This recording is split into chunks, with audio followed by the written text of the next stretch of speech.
Y bueno, hoy día vamos a hablar, como es inevitable, de el anuncio efectuado por el presidente Martín Vizcarra el día 28 de julio, que plantea un escenario de salida. Lo que le ha dicho al Congreso es: no podemos seguir de espaldas al país, todo el país me pide que cierre el Congreso, y lo que yo voy a hacer es, sí, pedirles a ustedes que recorten su mandato y yo recorto el mío.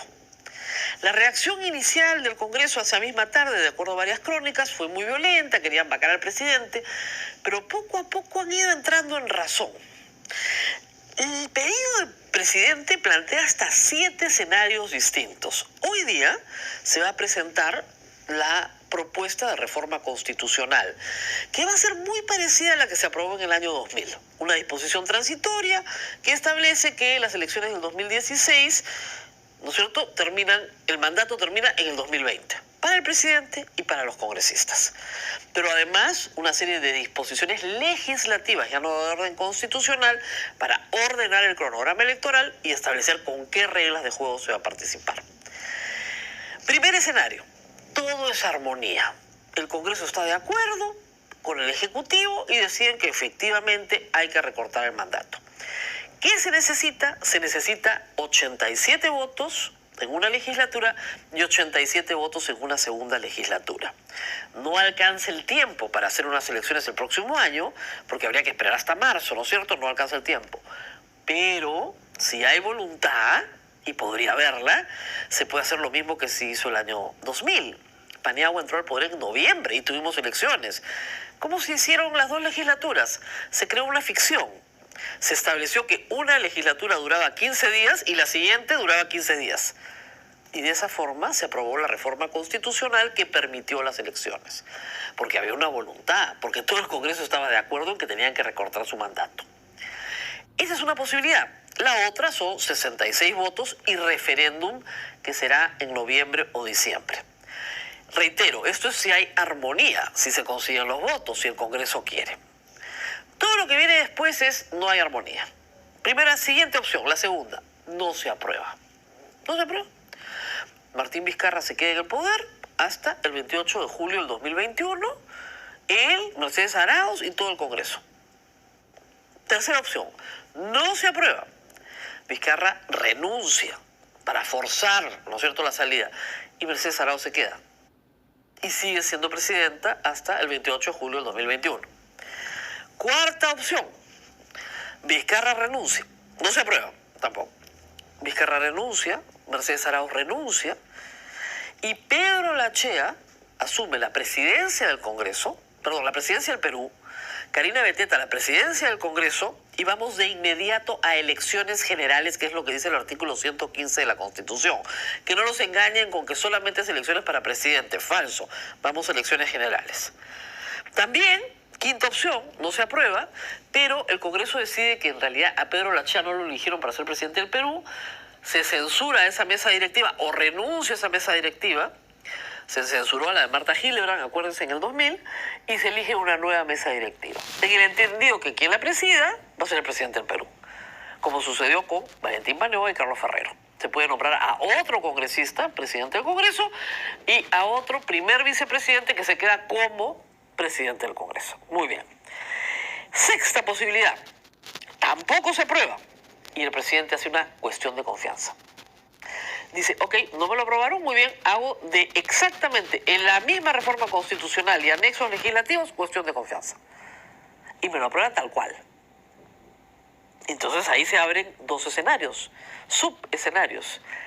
Se aprueba y regresamos a la hipótesis del recorte de mandato, a todo es armonía, o no se aprueba.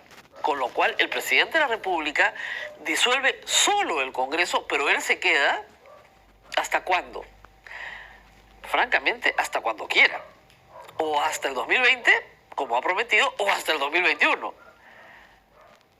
La cuestión de confianza va a ser difícil de utilizar, pero es una posibilidad. Y séptima posibilidad: no se aprueba. Pero esta vez el Congreso responde vacando al presidente. Junta 87 votos, hoy es difícil que los tenga, y vacan al presidente.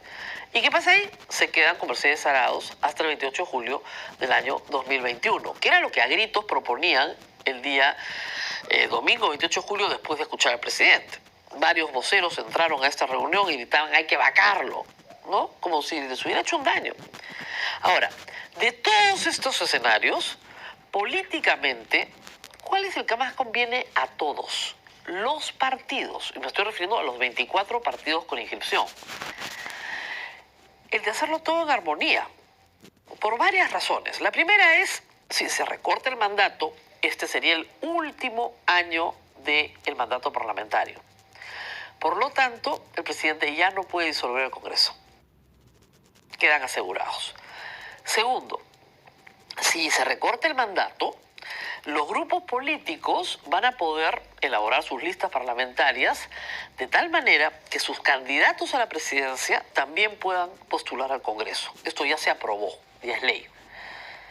Si el candidato a la presidencia puede también postular al Congreso, para Keiko Fujimori va a ser muy conveniente ese escenario.